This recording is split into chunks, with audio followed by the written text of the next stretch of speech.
സുഭാഷിതം digital ചാനലിലേക്ക് എല്ലാവർക്കും ഒരിക്കൽ കൂടി സ്വാഗതം. അങ്കണവാടി ടീച്ചർമാർ, അതായത് വർക്കർമാർ, ഹെൽപ്പർമാരുടെ വീഡിയോ നമ്മൾ കുറേ അധികം ചെയ്തു. എനിക്ക് തോന്നുന്നു ഞാൻ ആശാ വർക്കേഴ്സിനേക്കാളും അല്ലെങ്കിൽ തൊഴിലുറപ്പുകാരെക്കാളും പാചക തൊഴിലാളികളെക്കാളും ഒക്കെ കൂടുതൽ ചെയ്തിരിക്കുന്ന അംഗൻവാടിക്കാരാണ്. ഇനിയും ഒന്ന് രണ്ട് വിഷയങ്ങൾ കൂടിയുണ്ട്, അപ്പോൾ അതുകൂടി വീഡിയോ ചെയ്യേണ്ടി വരും. ഇപ്പം ഞാൻ പറയുന്നത് ഈ അംഗൻവാടിയിൽ വർക്ക് ചെയ്യുന്നവരോടുള്ള ഒരു അഭ്യർത്ഥനയാണ്. നിങ്ങളൊരു ട്രാപ്പിൽ ചെന്ന് പെടരുത്. ട്രാപ്പിൽ പെട്ടത് കൊണ്ടാണ് 300ഓളം പേർ ഇപ്പോൾ പെൻഷൻ വാങ്ങാതെയും ക്ഷേമനിധി കിട്ടാതെയൊക്കെ നിൽക്കുന്നത്. ക്ഷേമനിധി കിട്ടാത്തല്ല, പെൻഷൻ കിട്ടാതെ നിൽക്കുന്നത്. 2023 ശേഷം ക്ഷേമനിധി കിട്ടാത്തത് ഫണ്ടിൻ്റെ അഭാവ്യാപ്തിയാണ്. സർക്കാരിൽ ഫയലുണ്ട്, അത് കിട്ടുന്നിടയ്ക്ക് ക്ഷേമനിധി ബോർഡ് തരും. അത് പ്രതിസന്ധി ഉള്ളതല്ല. അതേസമയം പെൻഷൻ ഒരു പ്രതിസന്ധിയുണ്ട് 300 പേർക്ക്. ഇതേ ട്രാപ്പ് നിങ്ങൾക്കും വരാം, വർക്ക് ചെയ്യുന്നവർക്കും വരാം. എന്താണ് ട്രാപ്പ്? ലീവ് എടുക്കുന്നതാണ് ട്രാപ്പ്. നിങ്ങൾക്ക് 20 ലീവ് അനുവദിച്ചിട്ടുണ്ട്. ഞാൻ മനസ്സിലാക്കുന്നതനുസരിച്ച് അല്ലാതെ ഒരു മെഡിക്കൽ ലീവ് ഉള്ളതായിട്ട് എനിക്ക് തോന്നുന്നില്ല. അങ്ങനെ മെഡിക്കൽ ലീവ് ഇല്ലെങ്കിൽ നിങ്ങൾ മെഡിക്കൽ ലീവ് കൂടി നമുക്ക് വാങ്ങിച്ചെടുക്കണം. മെഡിക്കൽ ലീവ് വാങ്ങിച്ചെടുത്തില്ലെങ്കിൽ കുഴപ്പം, നിങ്ങൾക്കൊരാളിന് പെട്ടെന്ന് മകൾക്ക് കല്യാണം വന്നു, അല്ലെങ്കിൽ കുഞ്ഞുമോൾ ഒരു വീട്ടിലൊരാവശ്യം വന്നു, അല്ലെങ്കിൽ നിങ്ങൾക്കൊരു ആക്സിഡൻറ്റ് പറ്റി. ഈ ആക്സിഡൻറ്റ് പറ്റിയവരാണ് കൂടുതൽ പേര് ഇതിനകത്ത് ട്രാപ്പിലായിരിക്കുന്നത്. ഒരു ആക്സിഡൻറ്റ് പറ്റി 10 ദിവസത്തേക്ക് ലീവ് എടുത്താൽ അംഗൻവാടി സൂപ്പർവൈസർമാരും ICDS ഓഫീസർമാരും CDPOമാരും അംഗൻവാടികൾ വർക്കിന് നടന്നുകൊണ്ട് പോകണമെന്നുള്ളത് കൊണ്ട് നിങ്ങൾക്ക് 10 ദിവസത്തേക്ക് ലീവ് തരത്തില്ല. നിങ്ങളോട് 6 മാസത്തെ ലീവ് എടുക്കാൻ പറയുന്നു. മിനിമം 3 മാസമെങ്കിലും ലീവ് എടുത്താൽ പറ്റുള്ളൂ. അപ്പോൾ 15 ദിവസത്തേക്ക് 20 ദിവസത്തേക്കോ ആശുപത്രി ആവശ്യമുള്ള നിങ്ങൾ 3 മാസം ലീവ് എടുക്കണം, അല്ലെങ്കിൽ 6 മാസം ലീവ് എടുക്കണം. നല്ല രസമല്ലേ? ഇത് ഒരു ലോകത്ത് ഒരു സർവീസിലും ഇല്ല. പ്രശ്നം എന്താണ്? അംഗൻവാടി മുടങ്ങരുതെന്നുള്ളത് കൊണ്ടാണ്. അപ്പോൾ അതിന് ICDS ഓഫീസർമാരും CDPOമാരും സൂപ്പർവൈസർമാർ പറയുന്നത്, നിങ്ങൾക്ക് വേണമെങ്കിൽ ജോലി ചെയ്താൽ മതി. 600ഓളം പേര് അല്ലെങ്കിൽ 500 പേര് 200 പേര് ഇവിടെ ലിസ്റ്റിൽ നിൽക്കുകയാണ്, ഇടിച്ച് നിൽക്കുകയാണ്. ഞങ്ങളടുത്ത് ദിവസം എന്ന് പറഞ്ഞുകൊണ്ടിരിക്കുകയാണ്. ആരെങ്കിലും ലീവ് എടുത്താൽ കയറ്റാൻ വേണ്ടി പറഞ്ഞുകൊണ്ടിരിക്കുകയാണ്. പിന്നെ അവർ സ്ഥിരമായി വരാനാണ്. അപ്പോൾ എന്ന് പറഞ്ഞ് പീഡിപ്പിക്കും.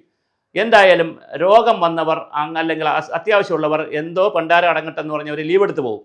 തിരിച്ചു വരുമ്പോൾ 10, 20, 15, 30 ദിവസം കഴിഞ്ഞ് തിരിച്ചു വരുമ്പോൾ അവരെ കയറ്റൂല. നിങ്ങൾ 3 മാസം കഴിഞ്ഞ് വരൂ, 6 മാസം കഴിഞ്ഞ് വരൂ എന്ന് പറയും.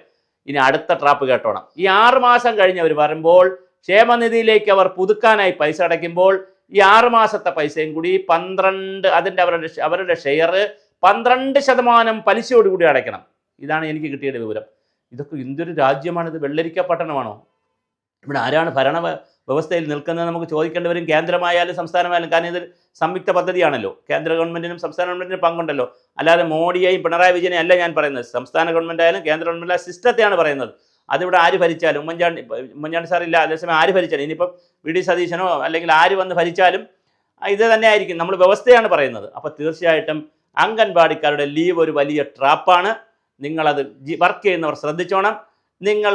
നിങ്ങളത് റെപ്രസെൻറ്റ് ചെയ്ത് ഞാൻ വഴിയൊന്നും നടക്കുന്ന കാര്യങ്ങളല്ല. കാര്യം ഞാനിതൊരു വീഡിയോ ചെയ്യുന്ന ആളെന്നുള്ള നിലയിൽ ഇതിന് വിഷയങ്ങൾ പൊതുസമൂഹത്തിൽ കൊണ്ടുവരിക എന്ന് മാത്രമേ എൻ്റെ ജോലിയുള്ളൂ.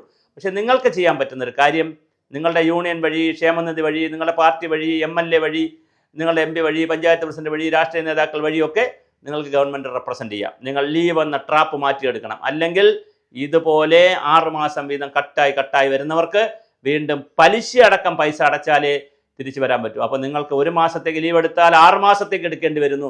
അത് തന്നെ ഒരു ദുരന്തമാണ്. പിന്നെ തിരിച്ചു വരുമ്പോൾ പലിശ അടയ്ക്കേണ്ടി വരുന്നു, അല്ലെങ്കിൽ പെൻഷൻ കിട്ടുന്നില്ല. ഇനി ഒരു തമാശ എന്താണെന്ന് പറഞ്ഞാൽ, ഈ 300 പേർക്ക് പെൻഷൻ കിട്ടാത്തത്, അത് 3000 മാറി പോകാത്തത്, 300 പേരായി പോയത്, അതിൻ്റെ അർത്ഥം 300 പേരോടും കുറേ അധികം ICDS ഓഫീസർമാർ അല്ലെങ്കിൽ CDPOമാർ അല്ലെങ്കിൽ സൂപ്പർവൈസർമാർ 2016 നിയമം പറഞ്ഞു കൊടുത്തില്ല. ഈ നിയമം പറയാത്തത് കൊണ്ട് തന്നെ അവർ തിരിച്ചു കയറിയതിന് ശേഷവും ക്ഷേമനിധിയിൽ പൈസ അടച്ചില്ല.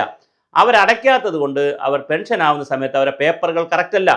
അതുകൊണ്ട് അവർക്ക് എന്ത് കിട്ടുന്നില്ല? പെൻഷൻ കിട്ടുന്നില്ല. ഇത് വലിയൊരു പ്രതിസന്ധിയാണ്. ലീവ് ഒരു ട്രാപ്പായി വരികയാണ്. അതുകൊണ്ട് നിങ്ങളത് കറക്റ്റ് ചെയ്തോണം. ലീവ് എന്ന ട്രാപ്പിൽപ്പെട്ടാണ് 300 പേർക്ക് പെൻഷൻ കിട്ടാതിരിക്കുന്നത്. ഇനി അത് 301ാമത്തെ ആളിലേക്ക് പടരാതിരിക്കട്ടെ. നിങ്ങൾക്ക് 3 മാസം, ഒരു 10 ദിവസം 20 ദിവസം ലീവ് എടുത്താൽ ആ സമയത്തേക്ക് മാത്രം പകരം ആളെ വയ്ക്കാൻ പറയണം ഡെയിലി വേജസിന്. അത് കഴിഞ്ഞ് നിങ്ങൾ തിരിച്ചു വരുമ്പോൾ, നിങ്ങളുടെ അസുഖം കഴിഞ്ഞ് വീട്ടിലെ ആവശ്യങ്ങൾ കഴിഞ്ഞ് തിരിച്ചു ചെല്ലുമ്പോൾ നിങ്ങൾക്ക് ജോലി തരാൻ പറയുന്ന ഒരു വ്യവസ്ഥ ഉണ്ടാകട്ടെ. അതിനുവേണ്ടി നമുക്ക് കൂട്ടായി ശ്രമിക്കാം. നിങ്ങളും അതിൻ്റെ മുന്നിൽ തന്നെ നിൽക്കുക.